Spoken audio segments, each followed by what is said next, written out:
To the Moon and Back is brought to you by the Wild Rose Moon, a performing arts center in historic Plymouth, Indiana, where the Lincoln Highway and the Michigan Road cross the beautiful Yellow River. To the Moon and Back is made possible by a generous grant from the Marshall County Community Foundation, member contributions, and hard-working volunteers. This episode features the April Verch Band with April Verch, Cody Walters, and Corey Brodsky, and an interview with April and the director of the Wild Rose Moon, George Schricker.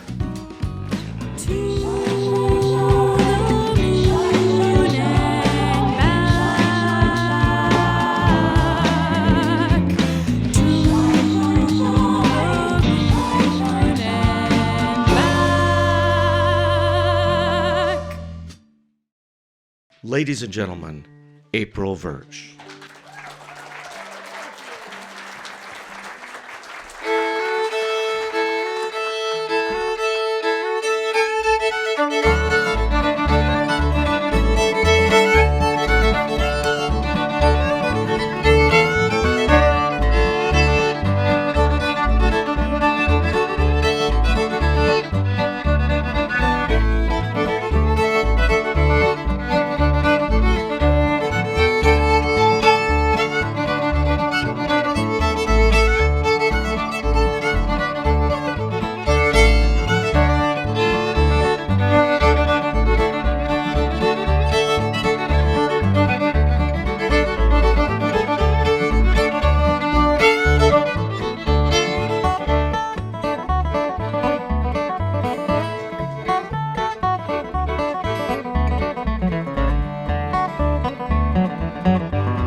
There's one memory that I haven't told a whole lot of people, and I don't know exactly how old I was, but I was between 5 and 8 years old. Yes.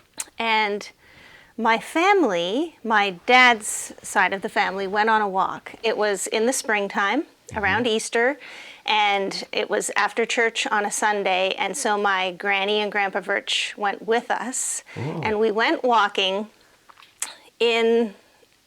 on sort of a muddy trail, and I was wearing my rubber boots, and at one point, I guess little April kept walking, and my boot had gotten stuck in the mud, but I was still walking with just a sock on one foot. Right. And somebody turned around, and I was sort of straggling or something, and someone turned around and saw, and everyone laughed at me. Everyone laughed, and I was so embarrassed, and I don't know why, because I was with my family, was completely comfortable, but my grandpa Verch, who we called Pa, didn't really. Everyone else laughed, and I don't know if he noticed or what. He saw in my face, but he just kind of came and got my boot and put it back on me and didn't say anything, and then we kept going. Right. But it's such a vivid memory to me. Like, I can see exactly where we were on this trail that is still in the family, and I have no idea what that meant, but it must be formative because I always think of it. Do you think it has anything to do with you being possibly at an age when you were starting to be sensitive about your being a child? I think there's a very good possibility that was it. Oh. Also, I was very close with him, with Pa. In music too, I had some dreams as a little kid before it was evident that this was going to be my career, but I was already dreaming of it. And when I would tell people, they'd say, yeah. Well, that's nice, April. And he would always say, oh, yes, you will.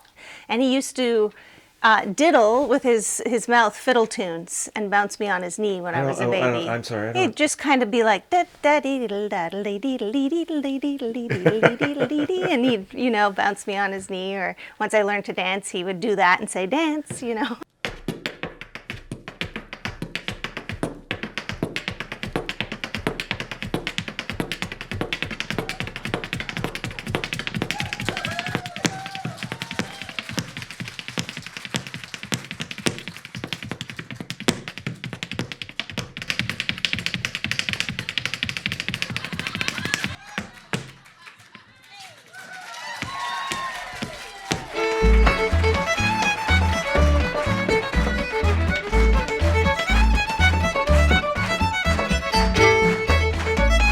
Well, how do you approach the dancing that you're doing on stage, April?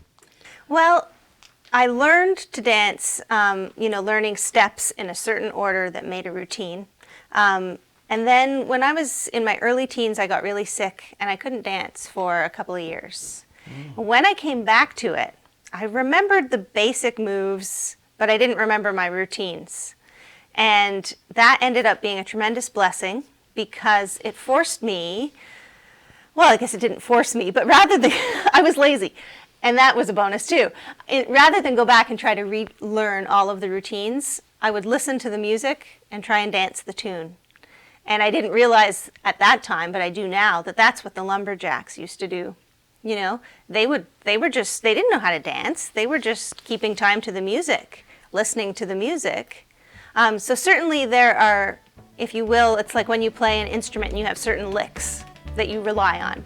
I have certain licks in my feet, but they're not planned. So everything is improvised to where I'm listening to the tune and reacting. And that makes it so fun for me, especially because, Cody and Corey are such great musicians. So when they're playing and I hear them do something, I'm like, oh, gets me all excited and I might come up with something new. But yeah, dancing the tune has been a huge revelation to me since that time. Buster Brown was my step dancing teacher, my first teacher, and then he married, and his wife Pauline helped him teach. And they were both wonderful, and the amount of children that they taught in the Ottawa Valley, they'd teach 5 nights a week in a different valley town every night. They just travel from town to town doing that. Yeah. It was amazing. like a traveling school. That's right. Yeah. Yeah, they were great. But also my fiddle teachers. My first fiddle teacher was just a teenager himself, but really talented. Didn't have a lot of experience teaching at that time, but he was really good to me. And then I started classical violin lessons because, the Robbie Dagenet, who was teaching me, didn't maybe have all the best technique. He was more or less self-taught or taught by another fiddler that had just taught himself. And so someone told my parents, listen, if she's got some talent, some natural ability, but she's not holding things properly, and if she's going to get beyond a certain point, she's going to need some help with that.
Let's talk a little bit about the material itself, the songs and the reels and some of the older pieces. Are there ones in particular that that really struck you at an early age, or ones that you are particularly fond of? I know you do a lot of different material. Yeah, I think in terms of the instrumental music, Yes. melodies really grab me. So for me, it's less about the chord changes or the ornamentation. It just has to be a really strong tune. And one thing that maybe has changed from my youth to now is that it doesn't have to be a difficult tune. I have really come to appreciate the beauty of a simple tune, the simplicity and what it can still say. Me too. It just boggles my mind. I think so too.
So it's all melody driven, and those are my favorite. I also love when a new tune can sound old, can sound like it's been around for hundreds of years, because it is sort of simple and it's not trying too hard, you know? Right. Like your Cruel Moon ballad. Yeah, so that's how you felt. You must have felt that about that song. Yeah. That you thought, well, this sounds old, but right. I'm always attracted to the older forms, you know, and there's lots of bands that have done a wonderful job of taking old tunes and bringing them into present day by whether that's arrangements or instrumentation or the beat that they add. And I have nothing against that, but I've realized that it's important to be true to my own passion. And my passion is always hearing a band that sounds like they're pretty close to the field recording. Sure. There's something classic and timeless about that music. It just didn't need to be improved upon. It's beautiful.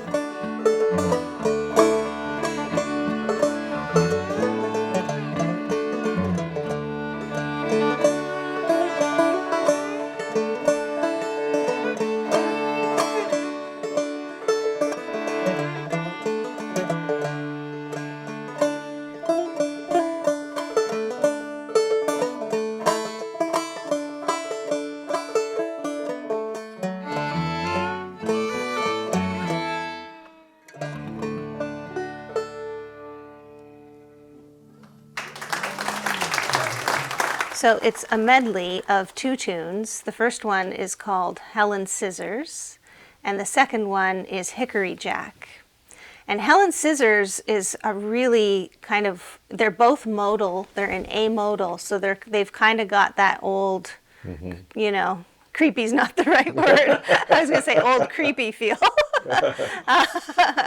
But that old plaintive sound, to begin with it. But Helen Scissors, they're very different in that it's a really crooked, wild tune, hard to keep track of. So if you're not a fiddle fan and you're like kind of trying to keep track of the tune, you'll notice that it doesn't add up if you're sort of tapping along, that there's missing beats. And even the parts themselves are sort of strange. Like it's not a 2-part tune, it's 3 or 4 parts, depending how you look at it. Wow. A medley of old-time tunes, starting with Hell and Scissors and going into Hickory Jack.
But when you're performing and traveling, you must come across some really interesting experiences.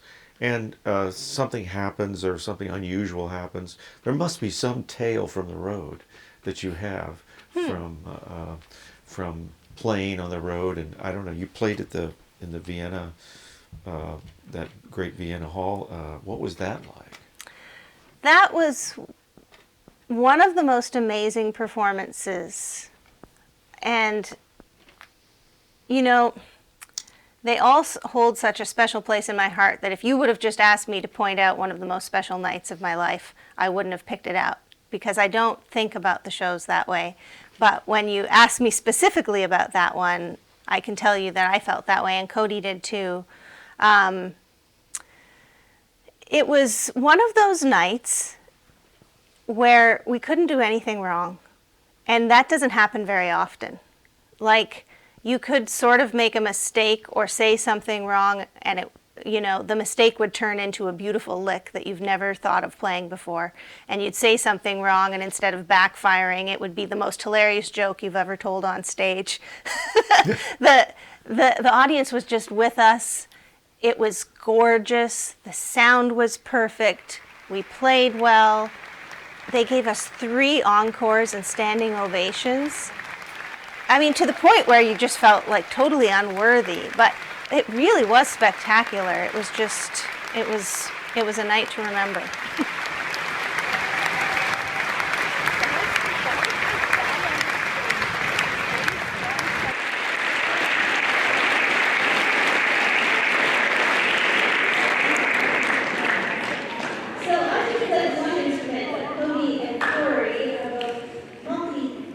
So, do you enjoy doing schools?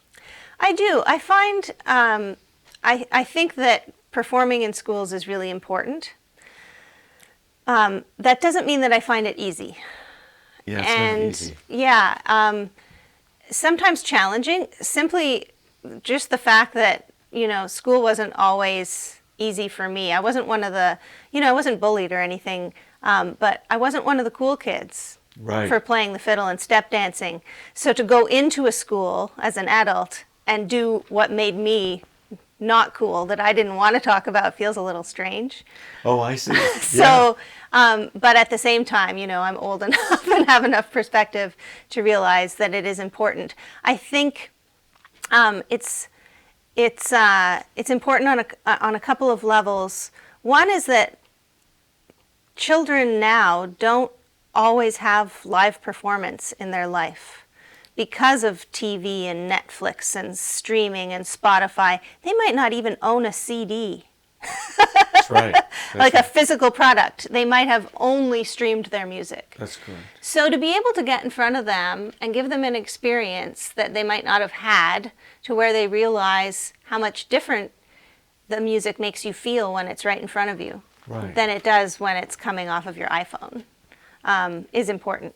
And then the other thing is that not everyone has heard this style of music, and they're not all going to like it, but it's kind of nice just to be able to let them know that it exists. Yeah. And in fact, a lot of them might never listen to it again, but I always tell myself that there's at least one student that's going to have some connection to it, whether it just makes them feel something they didn't know that they had, or that they actually want to explore that music or an instrument. It's just a little wake-up call. I figure there's always at least one in every crowd.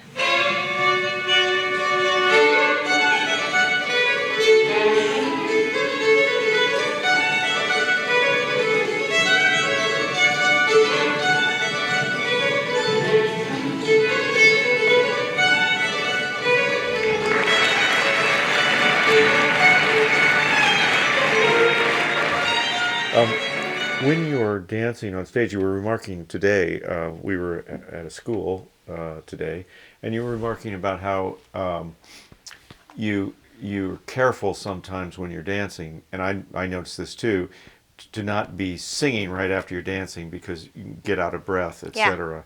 And that's I think about what the challenges are, the physical challenges are, to dancing a lot. Mm-hmm. And I mean, you must have to conserve your energy in some ways. You must look at your sets and think, if you have a lot of sets in a day, you must think about, how am I going to conserve?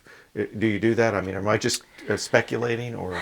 Not too much, not yet. Okay. I haven't gotten to that point. I think the older I get, the more I'm going to have to do that.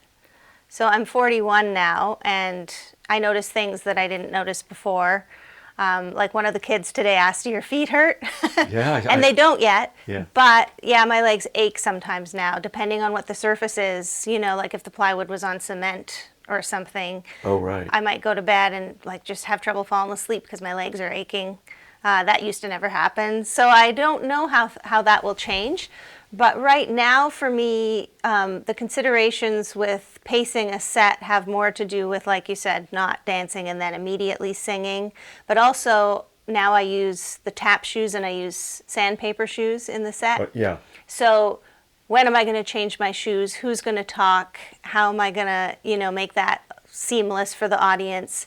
There's cross tuning. There's a couple of different alternate tunings in the set. So it's like, how do you make that happen without letting the audience know all this is happening? Right. You do. I mean, it's clear that you really take all that into consideration. Yeah. The flow of the set is important to me. I want it to be a journey, and I want it to feel easy and relaxed, and not have people realize that maybe internally I'm like, okay, now I got to change my shoes, like.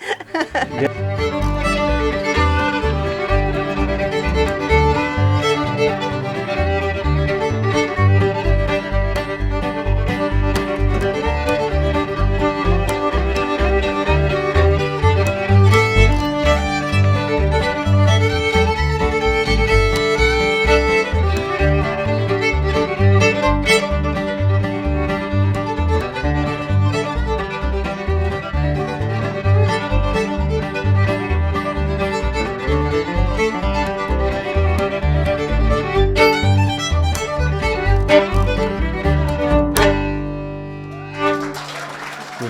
do live music together, you can feel something palpable that's happening between the musicians.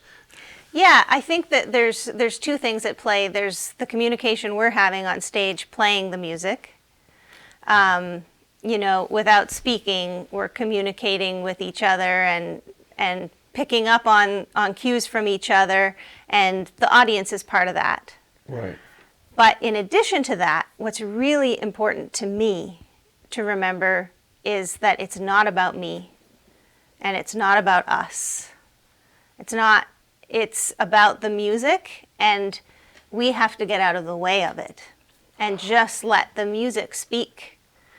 If you try to get too fancy, if you try to think, what can I do to this tune, and you put yourself in it too much, you're bogging it down. And I think that the music reaches audience members however they need to receive it, whether they realize what that is or not, when you're able to just do the minimum to let the music speak. It does it better than we can.